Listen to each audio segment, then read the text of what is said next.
What's good, everybody? If you're new here, welcome. If you're not new here, welcome back. Well, let's get into today's video. These are 5 things on how to film yourself and to keep it interesting. All right, let's get into it. Okay, number 1, plan.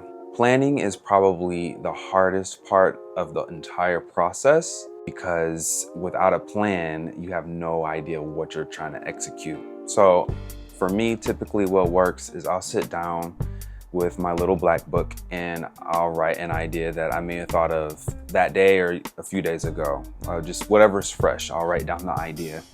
And then part of the planning process is really having a clear goal of what it is that you want to record. Because I want to get better with cinematography and capturing different angles or like experiment, I will also think about how I want to plan my shots. The way that helps me the most is I use a website or an app called Milanote. Now, this video is not sponsored by Milanote by any means. Milanote is what I use to help plan my recordings, my videos. And what it is, it's an open page of plots that you can drag ideas in there. You can drag different lines to make connections. I like to use this app, ShotDeck.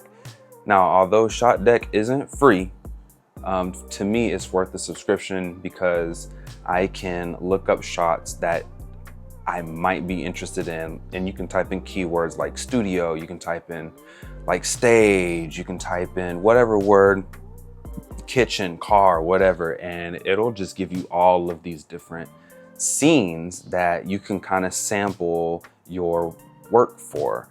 You gotta have the vision. Don't just hop into this thinking like, what am I gonna do? Sit down, do the prep, plan it first. You'll thank yourself way later. Okay, next one.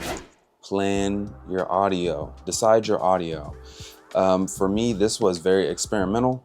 I literally just opened up my DAW, my digital audio workstation for those who don't know what it is, or DAW for short, if you've been in the game for a while.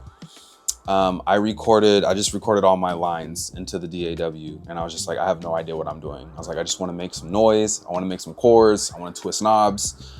I want to play with my synths, and I'm just going to record it, and then whatever comes out, I'm literally just going to throw it into the video editing software.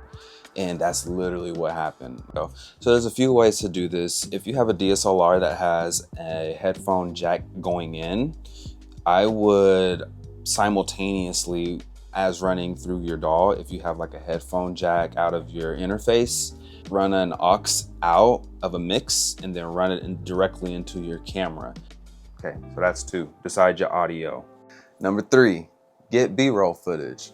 B-roll footage is so helpful with keeping different shots interesting. B-roll footage is footage that is not necessarily the main focus of the project or the subject at hand or anything, but it's just to add some motion in between the breaks, and it'll help break up the staticness of the storyline. That's 3. Use B-roll footage. All right, number 4, keyframes. Keyframes are the parameters that you can use in your video editing software that manipulate whatever parameter you have it set to, which is, in a lot of cases, I use it for the crop, and it's like an artificial zoom. So you can set your keyframe from one end, and then you can have your camera zoom in, zoom out, or flip around. You can do all kind of stuff with it. I use my keyframes to make static shots a bit more interesting. You can really bring the viewer in closer to what it is that they should be paying attention to, or you can pull them out so that they can maybe get a bigger picture of everything that's going on. And the 5th one is gear.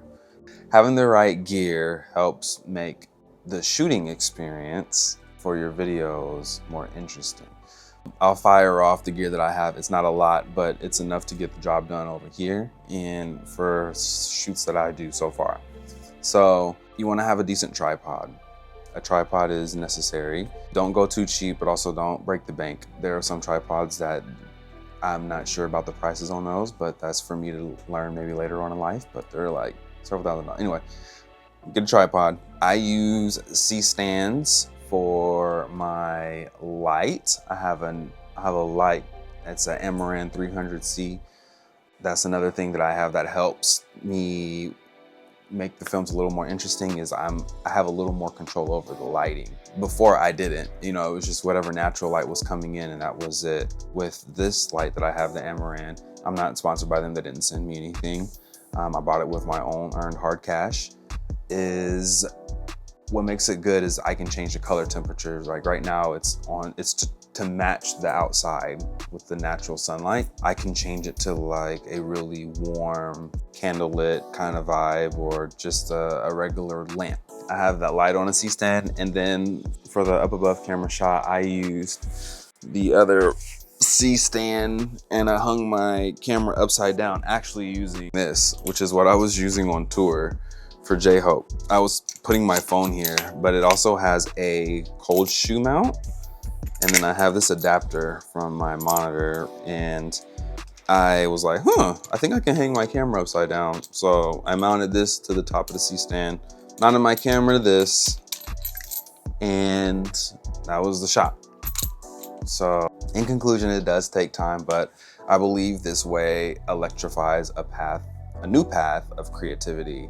And I kind of feel, you know, once you're creative, you see things in creative ways. So this is a way to kind of start getting into the mindset of, okay, cool, I'm gonna record myself, but I'm gonna add different clips and I'm gonna put a new spin to it where the camera's just not sitting in one place the whole time.